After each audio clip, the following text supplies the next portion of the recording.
255(1) and 256(5).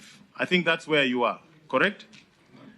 Articles 255(1)(I), 255(1)(I), and Article 256(5) of the Constitution of Kenya.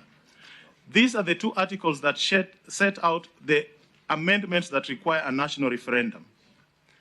And our reading and conviction and the knowledge we have is that they do not apply to creation of new counties. Why? Because the review and alteration of boundaries of existing counties do not amount, note the words, do not amount to an amendment of the objects, principles, and structure of devolved government units.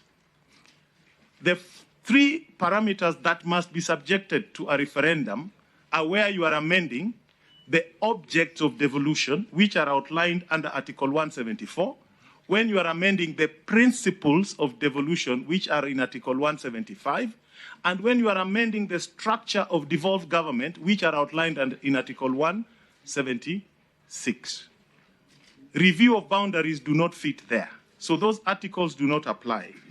Now, it is our conviction that when you are amending the boundaries under 188, you are actually promoting the objects of devolution.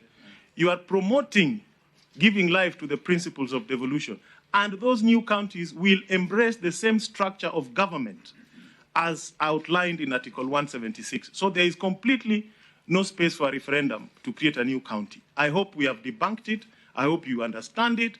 I hope the rest of the Kenyans are on the same page with us on that issue. We do not need a referendum to create new counties in Kenya. The second one, in no particular order, is the myth that new counties... Caroli, as we proceed, it's a contention that the structure of devolved government is provided for only in 176. Yes, and the structure is that there must be a National Assembly and an Executive Committee. So and the new counties will have a National Assembly and Executive Committee. And that varying the numbers of counties doesn't in any way... does not vary the objects, does not vary the principles, does not vary the structure. Okay. It gives life to those articles by creating new counties. Proceed. And let me bring, I think I'll jump my presentation and go to the third myth so that you understand it further. Let me go to the third myth. There's a myth in this country that 47 counties are the optimal number of counties that Kenya needs. It is a myth. It is a myth. And why is it a myth? The 47 counties as presently exist were not created on the basis of any scientific research. There was nothing.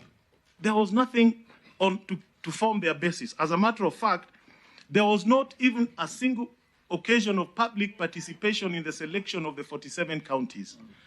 And they were provisional, and the committee of experts were very clear that we are starting with 47 as provisional. And their creation was arbitrary. Why was it arbitrary?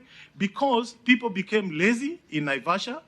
People did not want to work and have a basis. The original provisions or proposals were 8 regional governments and 74 counties.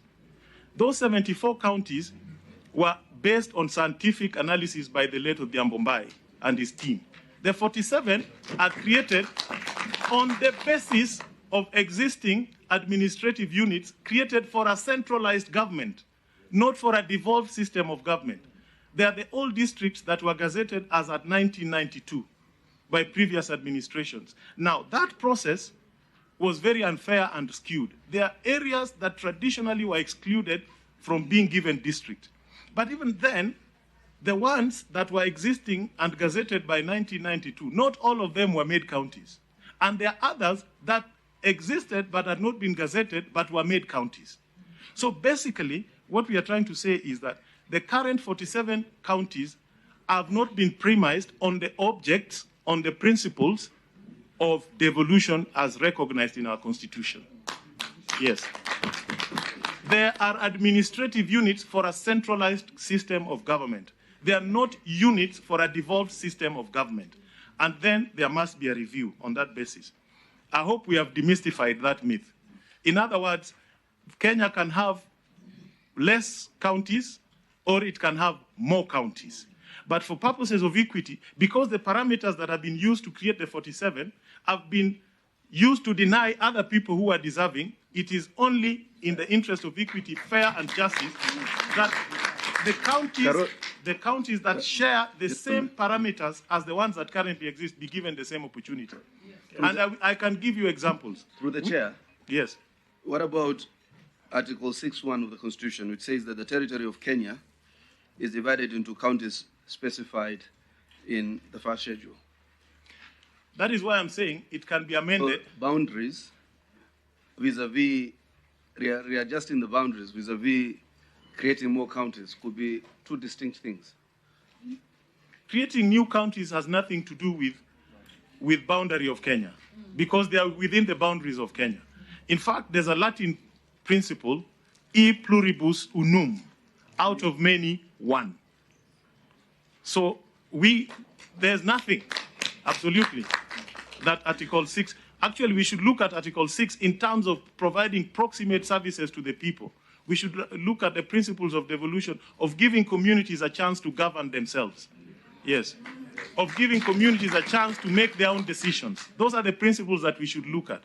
All the counties will be within the territory of Kenya. We will not create a county in the territory of Uganda. Yes. So, Mheshimiwa, may I ask something? Yes, please. You have a very strong point. And if you look at Article 6.1 against the Article 255, you realize already Article 6.1 says that the territory of Kenya is divided into counties specified in the first schedule. Now, the first schedule lists down 47 counties. Yes. That in itself is the structure of Kenya, of devolved government. One national government, 47 counties. So what that means, therefore, is if you want to bring in new counties, my thinking, I could be wrong. And for your information, I'm extremely sympathetic to what you're doing because it affects my people, the Tesos. Okay?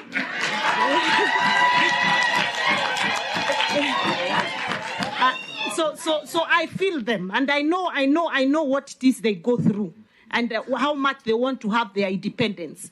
Now, but is that to mean, therefore, since you're literally touching on the structure